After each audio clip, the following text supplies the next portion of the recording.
I took a man's life with these hands. These same wrinkled, liver-spotted hands that once held my baby girl on the day she was born, that walked her down the aisle on her wedding day, that trembled when I had to say goodbye to her at the funeral home. I did what the law wouldn't do, what the courts failed to do, what someone had to do. The police never came for me. Nobody suspected the grieving old man in the back pew. Nobody thought an 89-year-old man had it in him. But grief, real grief, it don't care about your age. It makes you capable of things you never imagined. It makes you willing to cross lines you never thought you'd even see. Before we go any further, I need you to do something for me. If this story touches something in your soul, if you've ever loved someone so much you'd walk through fire for them, hit that like button. Subscribe to this channel. Drop a comment and tell me what part of this world you're watching from. Because this story, it happened right here in America, and I need to know my baby story is reaching people who understand what it means to lose everything. Don't just watch. Comment where you're watching from. It matters. My name is Benjamin Isaiah Carter. I'm 93 years old now, though most days I feel like I've lived 3 lifetimes. Back when this all started, in the spring of 2016, I was 89 and living in Richmond, Virginia, in the same brick house my wife Ruth and I bought in 1968. I was a retired postal worker, spent 42 years delivering mail through rain, snow, and the hottest Virginia summers you can imagine. I had my church, my garden, my Wednesday night poker games with the fellas, and most importantly, I had my family. I had Ruth, my wife of 63 years, and I had Naomi, our only child, our miracle baby who came to us when we'd given up hope. That spring, the azaleas were blooming pink and white all over Richmond, and I thought I had it all figured out. I'm telling you this story because somebody needs to hear it. Somebody out there needs to know that sometimes the system fails us, that sometimes justice wears a blindfold for the wrong reasons, and that sometimes an old man has to do what nobody else will. This ain't a story about right or wrong. This is a story about what happens when you lose the only thing that ever mattered, and what you're willing to do when nobody else will make it right. This is about how a conspiracy theory destroyed my family, how I watched my daughter's life end far too soon, and how I made sure her killer faced a justice the courts couldn't give her. If you've ever been lied to by someone you loved, if you've ever felt that burning in your chest when justice turns its back on you, you might feel this one. You might understand why I did what I did, or maybe you'll judge me. Either way, I'm going to tell you the truth, the whole truth, because I'm 93 years old, and I ain't got time for anything else. I didn't tell anyone this until now. So settle in, because this story is going to take you somewhere dark. But sometimes you got to walk through the dark to understand why some of us never make it back to the light. I remember the day Naomi brought Marcus home for the first time like it was yesterday, even though my memory ain't what it used to be. It was October 2013, and the leaves were turning that particular shade of orange and gold that only happens in Virginia. She was 21 years old, finishing up her nursing degree at VCU, and she had that glow about her, that light in her eyes that told me before she even opened her mouth that this was different. This wasn't like the other boys she'd dated, the ones who'd come and go from our Sunday dinners with awkward small talk and sweaty handshakes. When Marcus Holloway walked through our front door that afternoon, tall and clean-cut in his khakis and button-down shirt, shaking my hand firm and looking me straight in the eye, I wanted to believe he was good enough for my baby girl. Ruth made her famous pot roast that day, the one with the potatoes and carrots that melted in your mouth, the one that could make anybody feel like family. Marcus sat at our dining room table, the same table where Naomi had done her homework every night growing up, where we'd celebrated birthdays and Thanksgivings and every milestone of her life.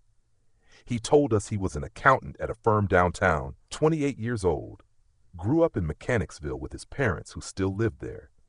He talked about his work with numbers, about how he loved the precision of accounting, how everything had to balance, had to make sense.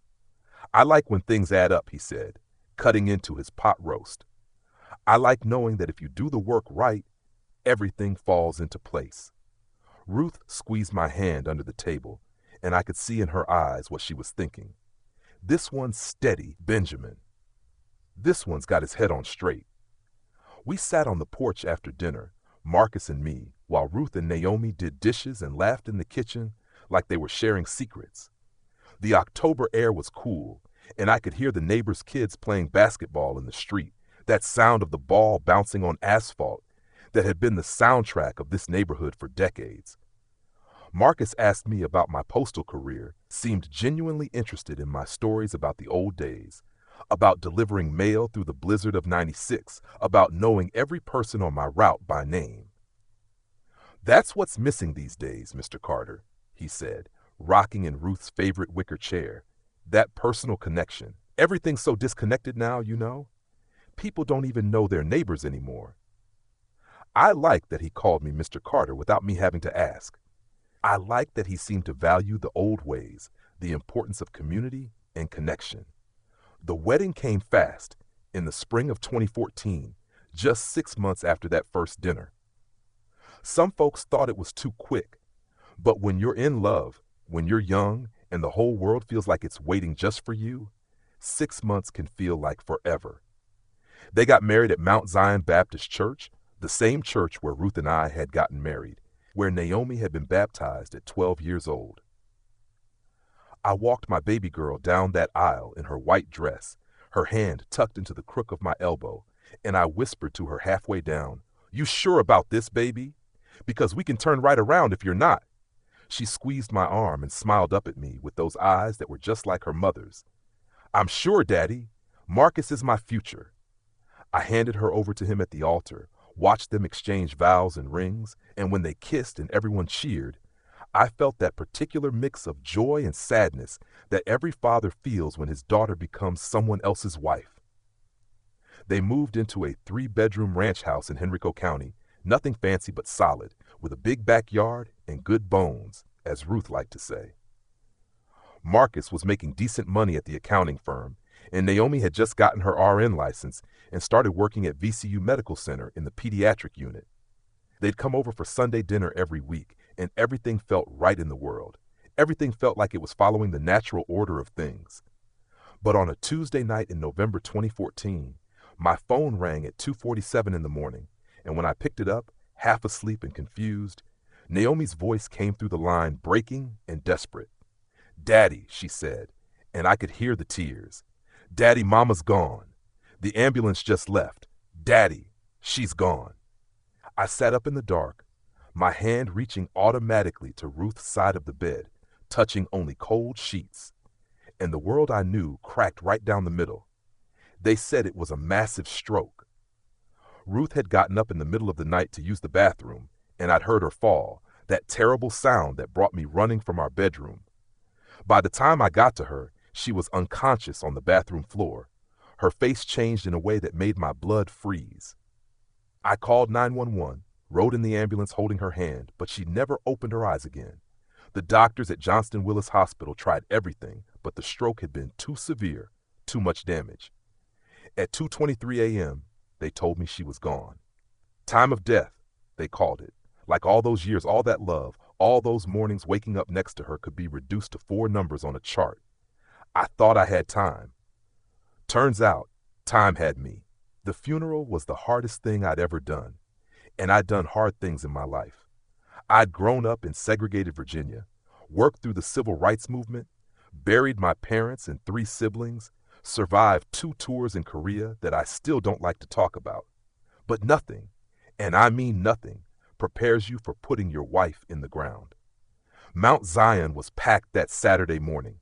People from all over Richmond who knew Ruth from the church choir, from her volunteer work at the food bank, from the 40 years she taught Sunday school to generations of children.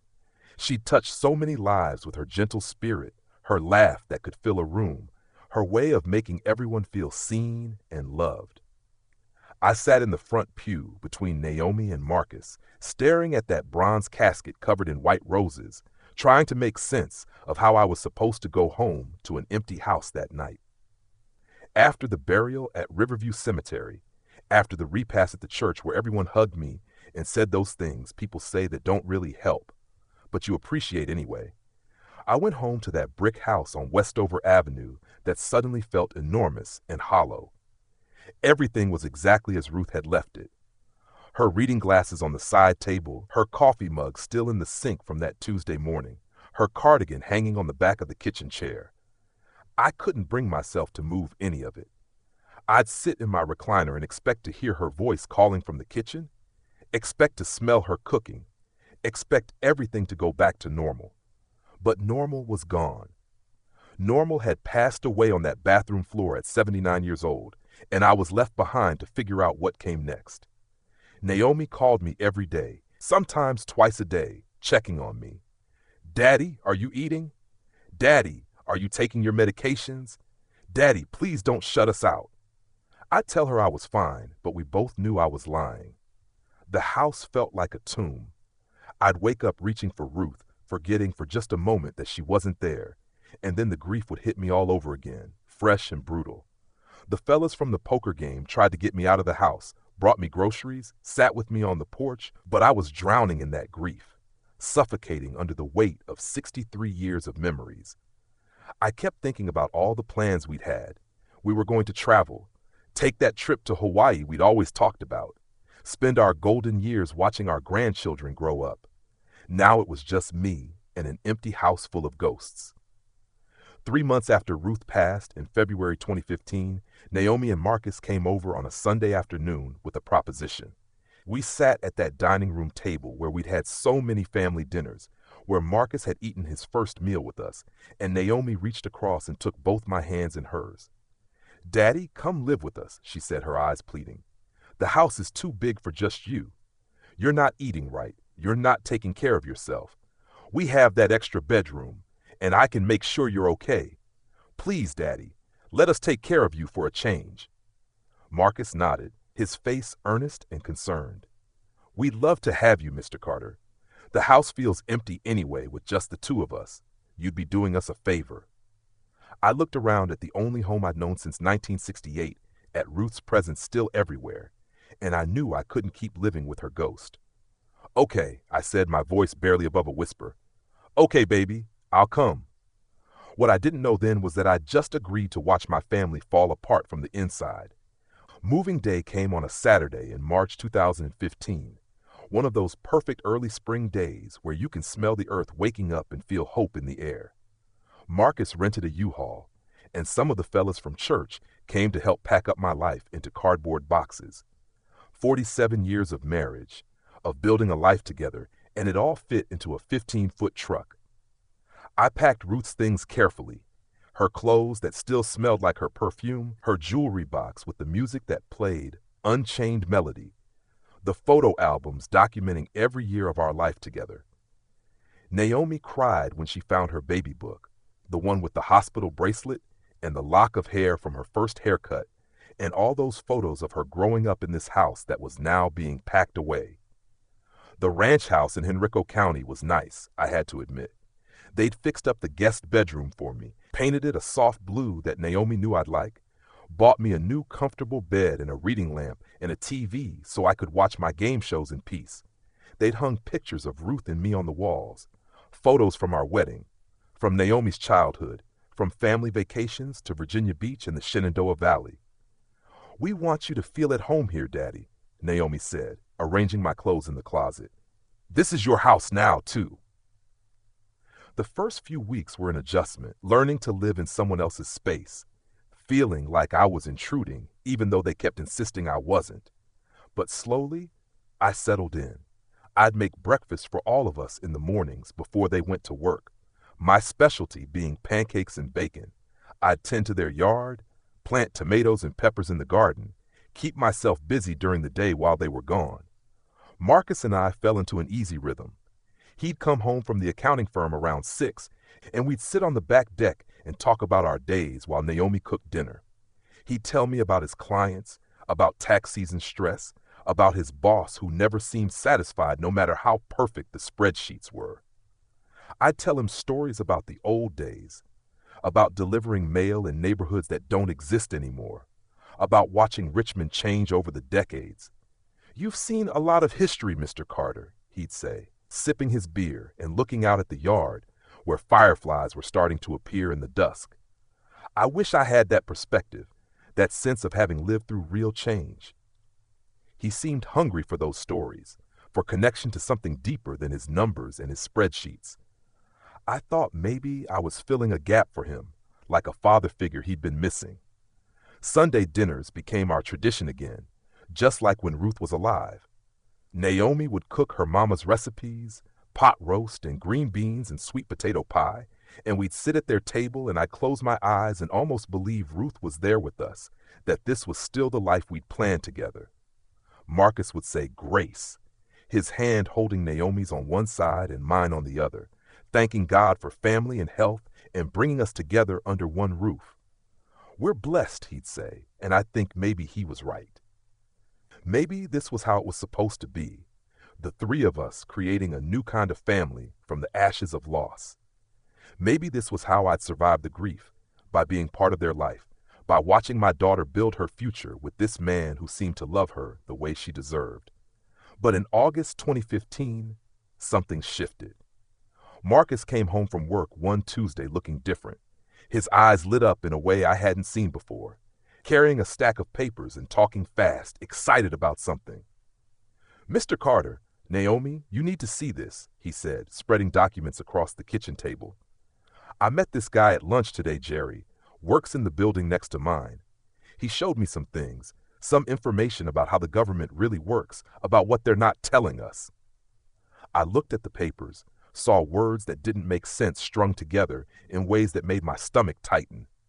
My instincts, owned over 89 years of life, understood before my brain did that whatever Marcus had found in those papers, whatever door had just opened in his mind, was going to change everything.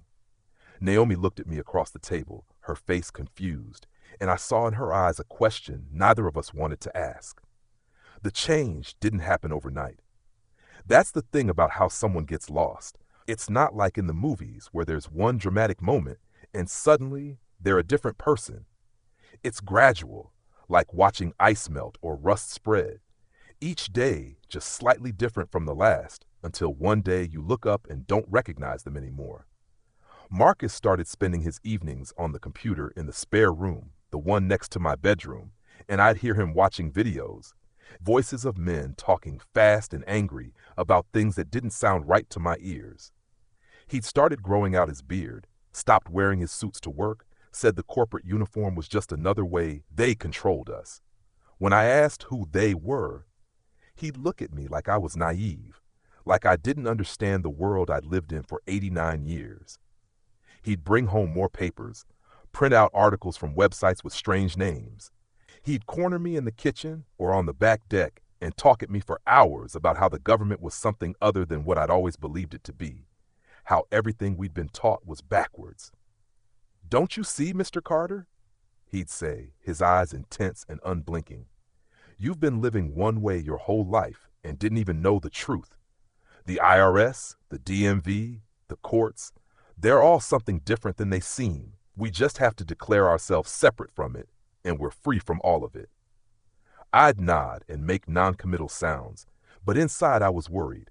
This wasn't the rational, numbers-focused accountant who'd married my daughter. This was someone else, someone who was slipping away into something I couldn't follow. Naomi was worried too. She'd pull me aside when Marcus was at work or locked in that spare room watching his videos. "Daddy, I don't know what to do," she'd whisper, her hands shaking as she dried the dinner dishes.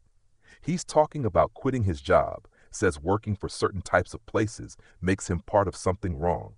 He wants to stop filing taxes, stop acknowledging certain institutions exist at all. I tried talking to him, but he just gets angry, says I'm brainwashed. This isn't the man I married." I'd hold her while she cried, this strong woman who saved children's lives at the hospital every day, reduced to tears in her own kitchen by a husband who was disappearing into theories and delusion. "Give him time," I'd say, not believing my own words. "Maybe it's just a phase. Maybe he'll come back to us." But he didn't come back. Instead, he went deeper. In October 2015, about 2 months after this all started, Marcus started attending meetings.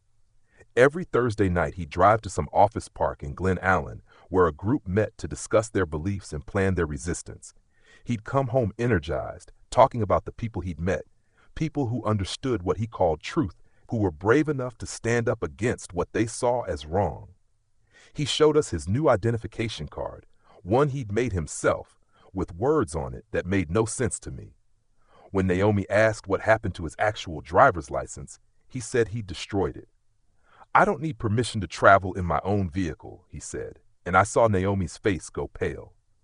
The worst part was watching my daughter try to hold it together.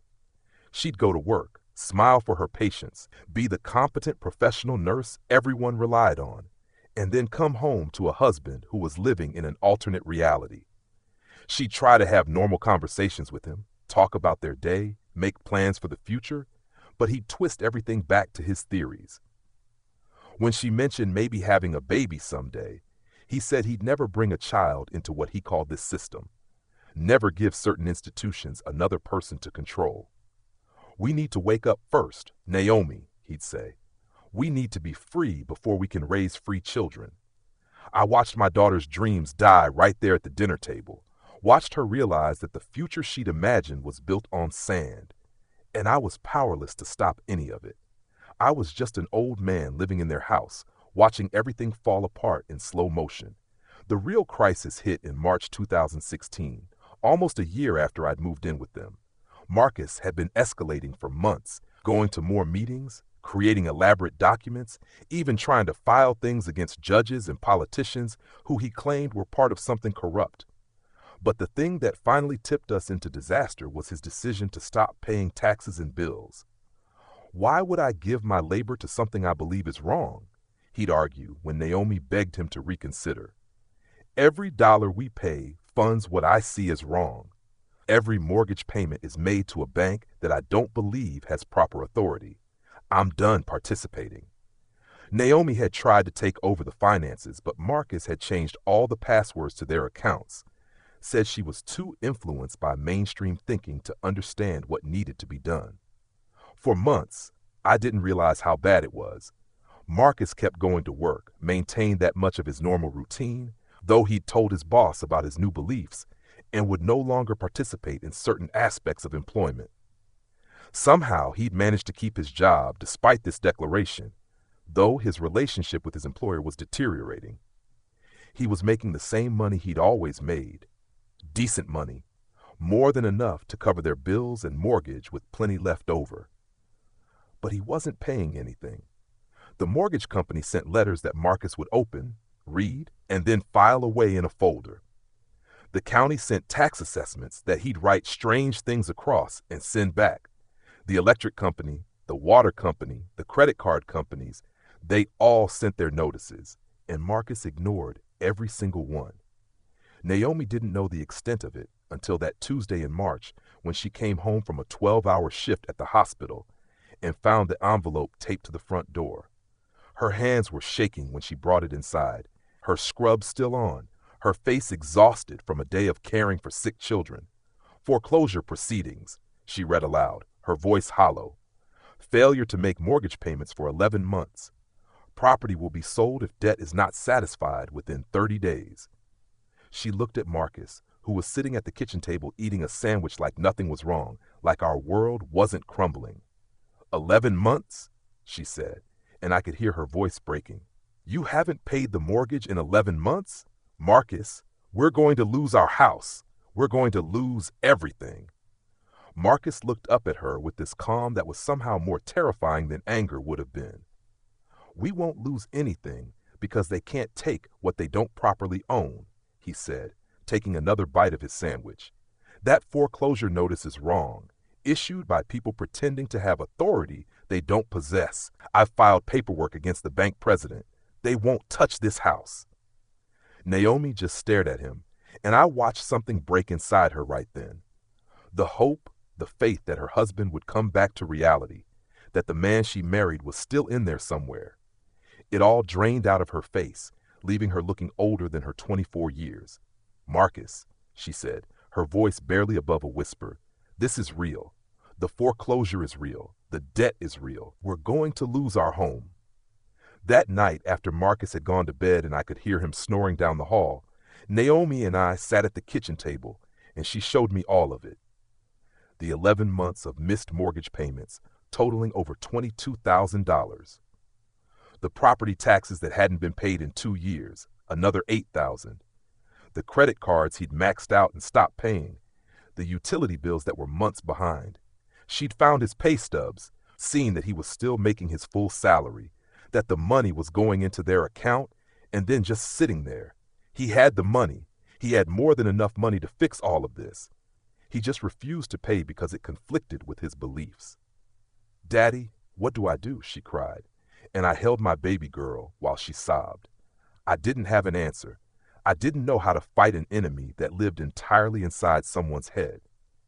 The next morning, Naomi and I sat Marcus down for what we hoped would be an intervention. We waited until he'd had his coffee, tried to approach it calmly and rationally, the way you'd approach someone who's frightened. Naomi laid out all the documents on the dining room table, the foreclosure notice, the tax bills, the overdue statements, creating a paper trail of their financial destruction. "Marcus, honey, we need to talk about this," she started, her voice steady despite the tears I could see her fighting back. "I know you believe what you believe, but we have 30 days to come up with $22,000 or we lose this house. You have the money. It's sitting in our account. Please, just this once, just to keep us from being homeless, can you please just pay the mortgage?" Marcus pushed back from the table, his chair scraping loud against the hardwood floor. "You don't get it," he said, his voice rising. "If I pay, I'm admitting they have power over me. I'm agreeing to their rules. I'm saying, yes, I am what you say I am. Yes, I will do what you tell me. Yes, I'm someone who will bow down to what I believe is wrong. I can't do that, Naomi. I won't do that. We have to stand firm. We have to show them they have no real power over free people. Once we show them we understand what we know to be true, once we stand our ground and refuse to be intimidated, they'll have to back down. It's all pressure tactics. The whole thing is built on making people afraid." I'd stayed quiet up to this point, let Naomi take the lead since this was her marriage, her house, her life. But watching her face crumble, watching this man dismiss her very real fear of losing their home because of his fantasy, something in me snapped. "Son," I said, my voice hard in a way I hadn't used since I was raising Naomi, and she'd done something that needed correction. "You need to listen to what your wife is telling you. This isn't about your theories or your beliefs. This is about your family. This is about keeping a roof over your head. You made vows to this woman, promised to love and protect her, and right now you're failing at that promise because you're choosing your theories over her welfare." He turned on me then, and I saw something in his eyes I'd never seen before, something cold and hard and completely unreachable. "You don't understand, Mr. Carter," he said, his voice dripping with condescension. "You're from a different generation. You spent your whole life following the rules, doing what you were told. You don't know what it's like to wake up and see things differently. You're too old, too set in your ways, too far gone to understand." I felt the anger rise in my chest, hot and sharp. This man who I'd welcomed into my family, who'd sat at my table and called me Mr. Carter with respect, was now dismissing my entire life like I was some kind of fool who'd wasted 89 years. "Don't you dare talk to my father like that," she said, her voice shaking with rage. "He's trying to help you. We're both trying to help you. But you're so far down this path you can't even see what you're doing to us, to our marriage, to our future. I'm begging you, Marcus. I'm literally begging you to just pay the mortgage, to act like a responsible adult, to choose me over these theories." Marcus looked at her for a long moment, and I thought maybe, just maybe, he'd hear her. Maybe love would be stronger than delusion. But then he shook his head, picked up his keys from the counter, and headed for the door. "I'm going to a meeting," he said. "When I get back, I expect you both to have seen reason." The door slammed behind him, and Naomi collapsed into my arms, sobbing like her heart was breaking. Because it was. Things got worse after that failed intervention. Marcus became increasingly paranoid, convinced that Naomi and I were working against him, that we'd been influenced by mainstream thinking and were trying to drag him back into what he saw as compliance. He'd find me in the living room watching TV and stand in the doorway, just staring at me with those cold eyes until I'd make an excuse to leave.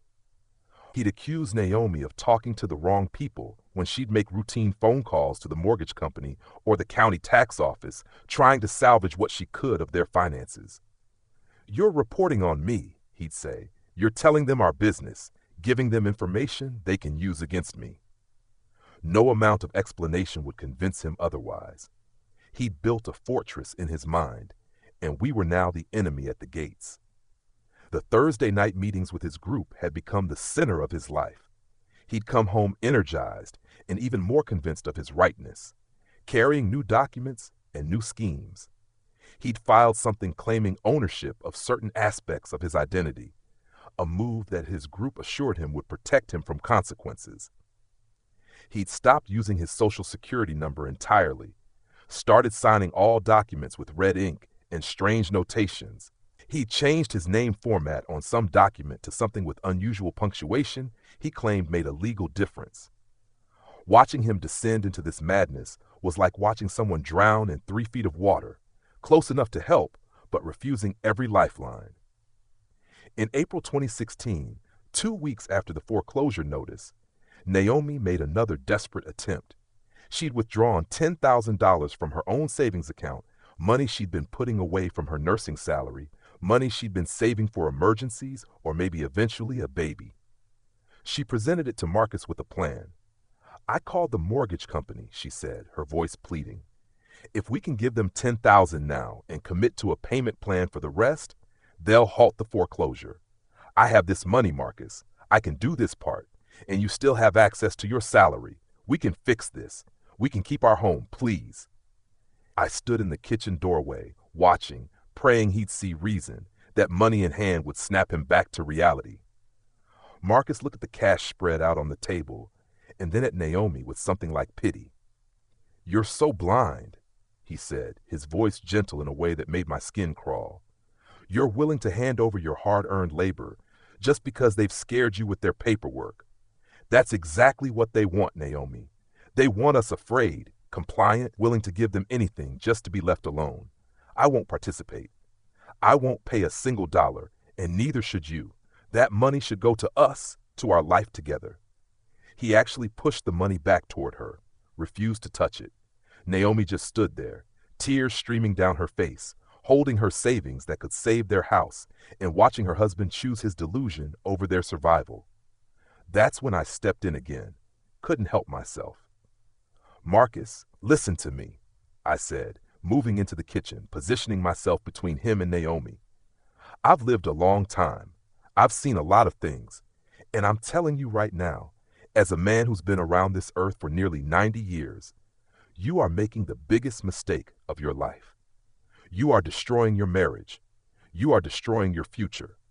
You are going to lose everything because you've let these theories poison your mind. Your wife is standing here with $10,000 of her own money trying to save your home, and you're too proud or too deluded to accept help. What kind of man does that?" I saw his face change then, saw the walls go up, saw whatever small piece of the old Marcus that might have still existed disappear completely. "Get out," he said, his voice low and dangerous. "Get out of my house." I'll never forget the look on Naomi's face when Marcus told me to leave. Horror, shame, disbelief all mixed together in an expression that I still see in my nightmares. "Marcus, no," she said, stepping between us. "You can't kick my father out. He lives here. This is his home too." But Marcus was already heading to my bedroom, started pulling my clothes out of the closet and throwing them onto the bed. "He's working against me," Marcus said, his movements jerky and aggressive. "He's trying to pull me back into their control. He's probably been reporting on me this whole time, telling them what I'm doing, helping them build a case. I want him gone. Today. Now." He was unraveling right in front of us, the paranoia that had been building for months finally reaching its peak. I tried to stay calm, tried to be the voice of reason. "Marcus, son, nobody's reporting on you. I'm just an old man who loves his daughter and wants to see you both happy and secure. Please, let's sit down and talk about this rationally." But rational was gone. Marcus grabbed me by the arm, his grip surprisingly strong, and started pulling me toward the front door. "You need to go back to Richmond. Back to your empty house. Back to where you came from, he said. You're poison here. You're infecting my wife with your thinking. Everything was fine until you started interfering. Naomi was crying, trying to pull his hand off my arm, begging him to stop, but he pushed her away. Not violently, but hard enough to make it clear he meant business. I ended up in my car that afternoon with 2 hastily packed suitcases and a heart full of worry for my daughter. Naomi stood in the driveway crying, Marcus behind her in the doorway with his arms crossed, watching to make sure I actually left. "Daddy, I'm so sorry," Naomi called out. "I'll fix this. I'll make him understand. Just give me some time." But we both knew time wasn't going to fix this. Time was only making it worse. I drove back to Richmond, to the house on Westover Avenue that I'd rented out after moving in with them. Had to ask the tenants if I could stay in the basement until I figured things out. They were nice people, understood my situation, said I could stay as long as I needed. But lying on that basement cot that night, staring at the ceiling of my own house where I couldn't even live, I felt more alone than I had since Ruth passed. Naomi called me every day, sometimes multiple times, always whispering like she was afraid Marcus would hear. "He's getting worse, Daddy," she'd say. "He's not sleeping. He's up all night on the computer, writing these long documents about what he believes. He's talking about forming groups, about resistance if they try to take the house. I don't know what to do. I'm scared." I'd tell her to leave, to come stay with me, but she said she couldn't abandon her home, couldn't give up on her marriage. "He's sick, Daddy," she'd say. "This is like a mental illness. The man I married is still in there somewhere. I have to try to reach him." I understood her loyalty, her hope, but I also knew what I'd seen in Marcus's eyes. That man was gone, replaced by something I didn't recognize. The foreclosure proceeded as threatened. In May 2016, their house was sold at auction on the courthouse steps for pennies on the dollar. Naomi called me sobbing after the sale, told me they had 30 days to vacate. "I tried everything, Daddy," she cried. "I tried to use my savings, tried to get a loan, tried to work with the mortgage company, but Marcus wouldn't cooperate with anything. He kept filing these documents with the court, making it impossible for me to negotiate anything legitimate.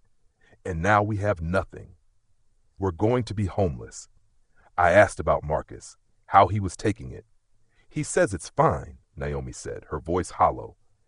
"He says we'll just claim certain rights, refuse to leave. He says once we're in court, he'll expose everything and we'll keep the house. Daddy, he's completely detached from reality." The eviction came in June 2016. Sheriff's deputies showed up with a court order and gave them 3 hours to remove their belongings from the property. Naomi called me in tears, asked if I could come help. I drove out to Henrico County, my old Buick struggling with the summer heat, my heart heavy with dread about what I'd find. When I got there, the scene was chaos. Marcus was standing on the front lawn, arguing loudly with the deputies, waving papers at them that made no sense. Naomi was inside frantically, throwing clothes and essentials into garbage bags, trying to salvage what she could of their life, while her husband created a scene that had half the neighborhood standing in their yards watching. I helped her pack, didn't even acknowledge Marcus and his theatrics. We loaded her car with everything we could fit: clothes, photos, important documents, some furniture. The sheriff's deputies were patient but firm, gave Marcus a warning that if he didn't calm down, they'd have to take action.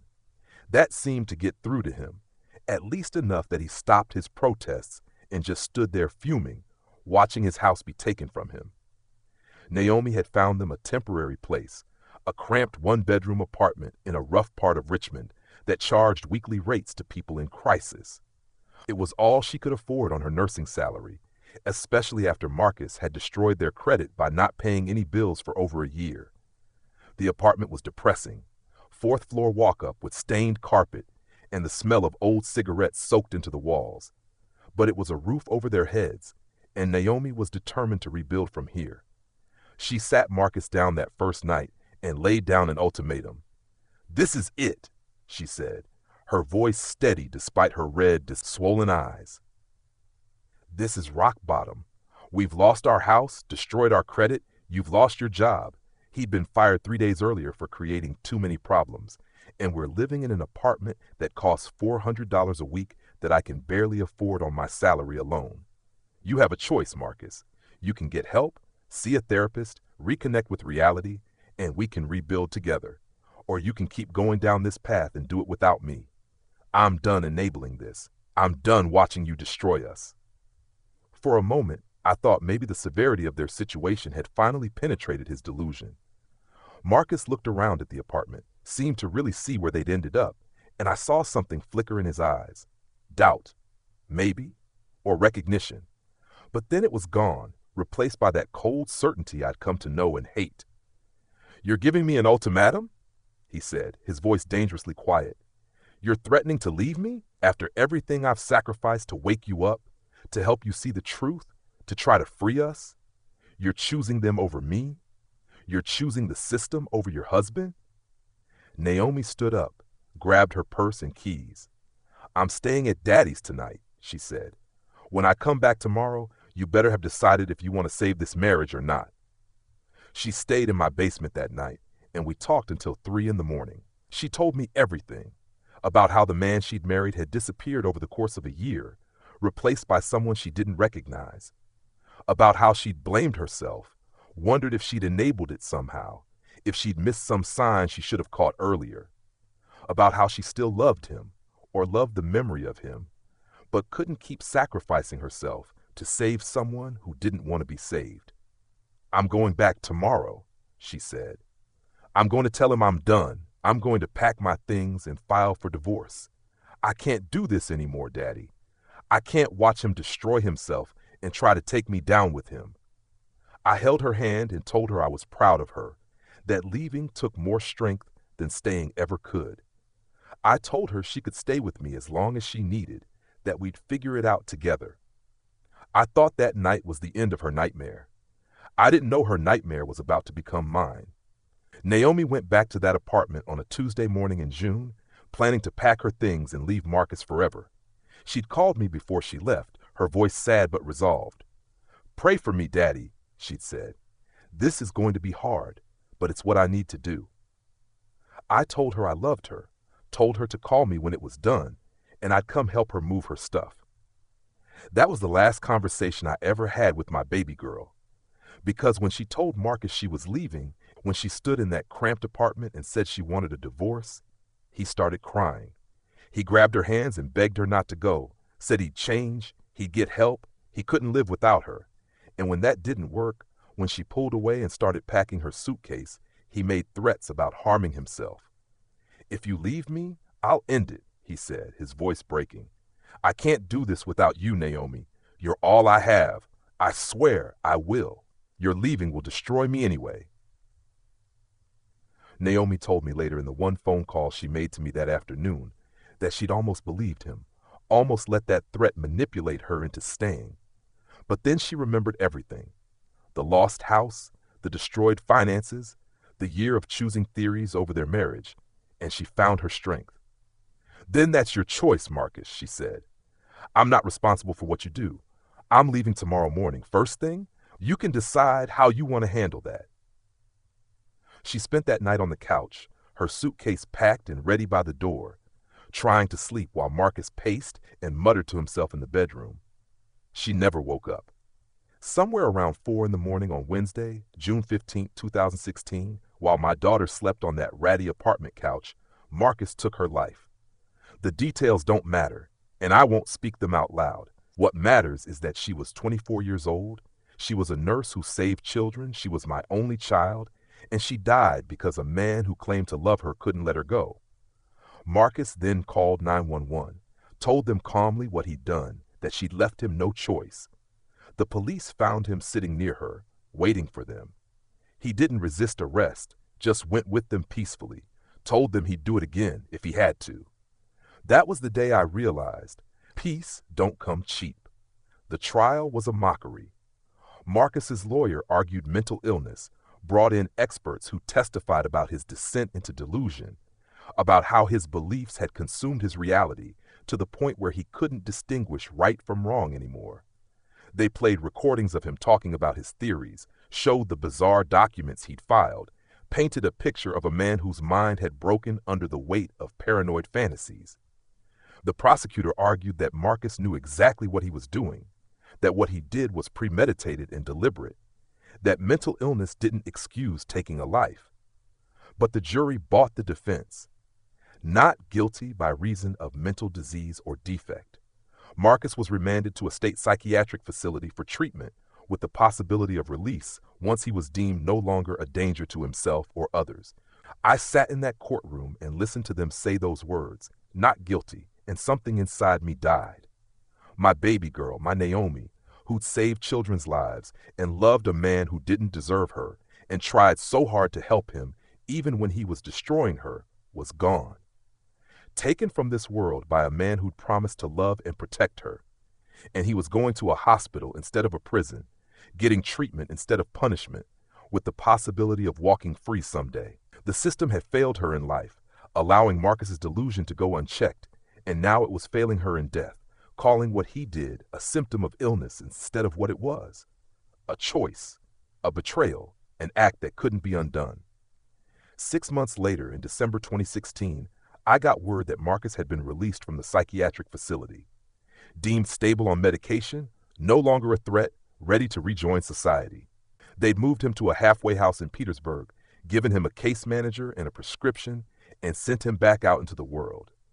Meanwhile, Naomi was still gone, still in her grave at Riverview Cemetery next to her mother, still 24 years old forever. I thought about her every morning when I woke up, every night before I slept. I thought about how she'd called me daddy even as a grown woman, how she'd laughed at my terrible jokes, how she'd believed in second chances and love and the goodness in people. And I thought about how the man who took all that away from the world got 6 months in a hospital and a prescription. So I did what I had to do. On a Tuesday night in January 2017, I drove to Petersburg in my old Buick. I'd done my research, knew Marcus's schedule at the halfway house, knew when he'd be alone. I waited until the right moment, until I knew I could get in and out without being seen. Then I went to Marcus's room and found him sleeping in his bed, just like Naomi had been sleeping when he ended her life. I stood there for a long moment, looking at this man who destroyed my family, who'd taken my daughter and gotten away with it. I thought about mercy. I thought about forgiveness. I thought about what Ruth would say, what Naomi would want. And then I thought about my baby girl's last moments. And I did what needed to be done. It took time, but I made sure he wouldn't hurt anyone else ever again. When it was done, when I was sure he was gone, I arranged things so it would look natural. The medications they had him on were strong, had side effects, caused problems. Nobody would look too hard at a man with his history passing away at a halfway house. I cleaned up carefully, left through the fire exit, drove home to Richmond, and crawled into bed. I slept better that night than I had since Naomi died. They ruled it natural causes, just like I thought they would. Complications from medications. No autopsy, no investigation. Marcus Holloway was buried in a pauper's grave in Petersburg with no one at the funeral except the case manager who felt guilty he hadn't checked on him earlier that night. I didn't go. I stayed home and visited Naomi's grave instead, sat by her headstone and told her it was done, that he'd paid for what he did to her, that she could rest now. That was 7 years ago now. I'm 93 years old, living alone in Richmond in that same brick house on Westover Avenue where Ruth and I built our life together. The tenants moved out in 2018, and I moved back in, surrounded by memories of when my family was whole. I go to church on Sundays, play poker with what's left of the fellas on Wednesday nights, tend my garden in the summer and watch game shows in the winter. To anyone looking from the outside, I'm just an old man living out his final years in peace. Nobody knows what I did. Nobody suspects. The police never came.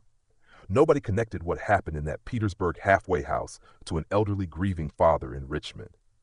I don't feel guilty, if that's what you're wondering. I know I should, probably. I know I took a life, broke the sixth commandment, played God with another human being's fate. But when I think about Marcus, all I feel is satisfied. Justice might be blind, but she shouldn't be stupid. That man took my daughter from this world and got 6 months in a hospital for it. The system failed. Somebody had to balance the scales. And if doing what I did means I'm going to hell, Then I'll walk into those flames with my head held high, knowing I did what needed to be done. I avenged my daughter. I made sure her killer didn't get to live free while she was in the ground. I think about the path that led us all to this place. If Ruth hadn't passed, I wouldn't have moved in with Naomi and Marcus, wouldn't have been there to watch his descent into madness. If Marcus hadn't met that man at lunch who introduced him to those theories, maybe he'd still be that rational accountant who loved my daughter. If the jury had convicted him instead of accepting the insanity defense, maybe I could have accepted that as justice. So many ifs, so many moments where things could have turned out different, but they didn't. And so here I am, an old man who knows what it feels like to take a life, who carries that weight along with all the others. The conspiracy theories that poison Marcus's mind, they're still out there. Those movements are still recruiting people, still spreading their delusions, still destroying families. I see stories in the news sometimes about people who've gone down that same path, stopped paying taxes or bills, filed bizarre legal documents, ended up losing everything. And I wonder how many other families are out there like mine, how many other young women are in danger because someone they love has been pulled into these theories that make people believe the world is something other than what it is.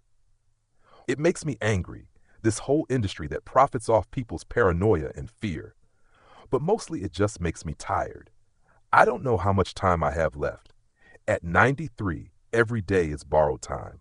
My health is decent for a man my age, but I can feel myself slowing down, feel the weight of these years catching up with me. When my time comes, I'll be buried next to Ruth and Naomi at Riverview Cemetery, 3 generations of Carters together under the Virginia soil. And maybe then I'll have to answer for what I did, stand before whatever judgment comes after this life. If there's a heaven and I'm turned away at the gates because I took Marcus Holloway's life, I'll accept that. If Ruth and Naomi are disappointed in me for taking revenge instead of trusting in a higher justice, I'll accept that too, because I'd make the same choice again. So that's my story. That's the truth I've been carrying for 7 years, the secret that lives in these old bones.